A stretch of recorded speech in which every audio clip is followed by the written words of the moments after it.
দিনটা ছিল রবিবার, মানে কালকের ভিডিও এটা। তো আমরা সবাই মিলে চলে গিয়েছিলাম আন্দুল রাসমেলায়। মা, বাপি, ভাই, আমি, বরমশাই সবাই মিলে গিয়েছিলাম।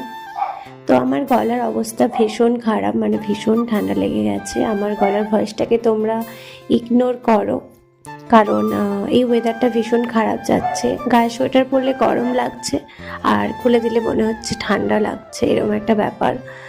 তো কালকে প্রচণ্ড ঠান্ডা লেগে গেছে বাইরে বেরিয়ে। গায়ে কীরকম সেরকম সোয়েটার কিছু পরিনি ওই কারণে। আর কদিন ধরে এমনিও আমার ঠান্ডা লেগেছিল।